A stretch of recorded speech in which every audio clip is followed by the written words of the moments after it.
Hey guys, I wanted to record a video. I recorded something on Friday and it ended up turning into a rant over about 20 minutes. So figured I'd create another video and consolidate my thoughts. What I want to talk about is the tsunami, for lack of a better term, that's coming to white collar workers with AI. You've already seen this in industries like copywriting. I mean, albeit niche, basically in a complete extermination of that industry. At least for individual folks. I think there's some PR agencies and teams that are still okay. But if you look at some of these models, right, I'll just use Gemini 2.5. If you're a skilled worker, and I'll pick on software engineering because it's what I know the best, you can easily 10x or 15x your output. Now, if you don't have technical acumen, could you 10x or 15x your output? Probably not, right? You have to understand the nuances of your industry. But combined, an LLM combined with a really good knowledge worker is super powerful. In my opinion, 10x, maybe 15x. I mean, I just look at things I did, 2 or 3 years ago from a software engineering perspective, which would have taken, tens of thousands of dollars, if not more, in multiple weeks, and with an LLM can consolidate down into weeks or days.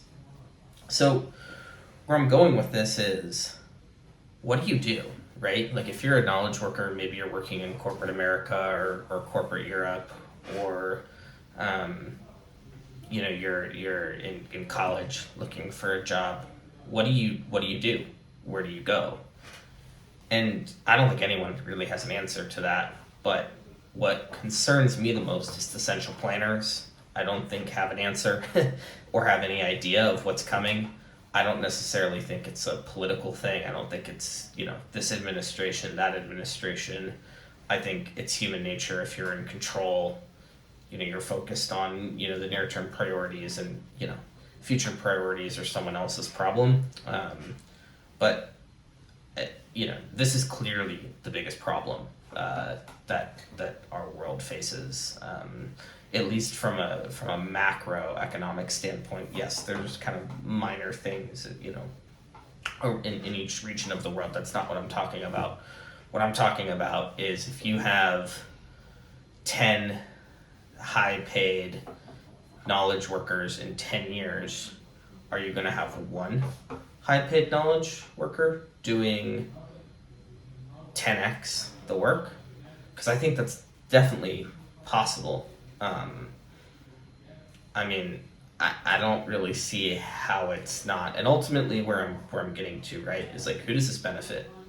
It doesn't benefit necessarily the employees. Maybe it does in the short term, but it really the beneficiaries here are the owners or the investors, the people who own the assets, the people who own the equity, and not the workers. So I kind of came to this realization at my previous job.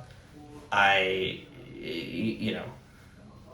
really liked what I did. Frankly, I would go back if I had the opportunity to.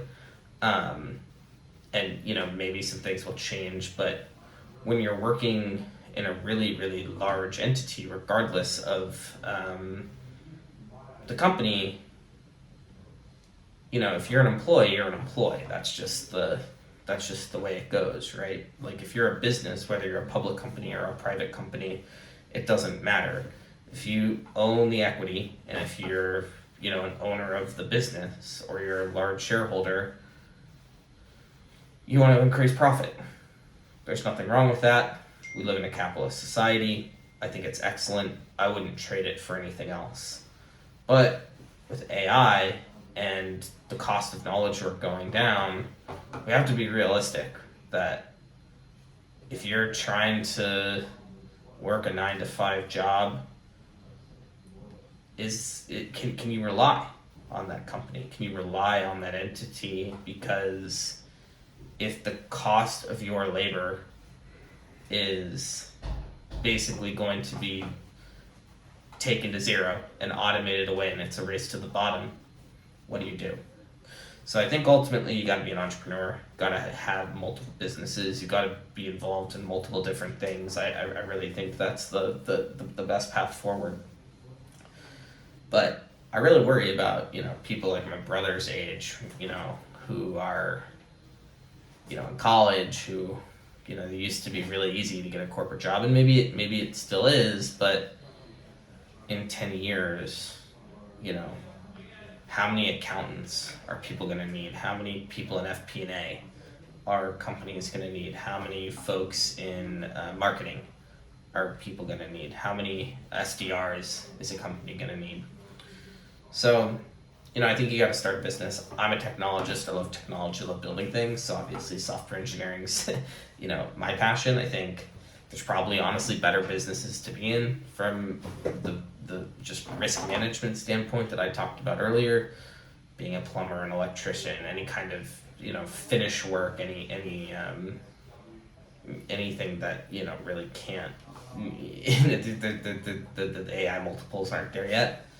That's what I would recommend to my younger self. That's what I'd recommend to, people I care about and people I love. But I think the biggest thing for me is, you watch the news, you talk to people, and I don't think the government and the central planners, again, and I use the word central planners because it's more than just the government, it's governments and, all the kind of different intricacies that go involved, that are involved in the world order and things. But yeah, it's very nerve-wracking, and I think this is the type of thing that can lead to revolutions and lead to mass civil unrest. The only person who I've heard really talk about this is Ray Dalio.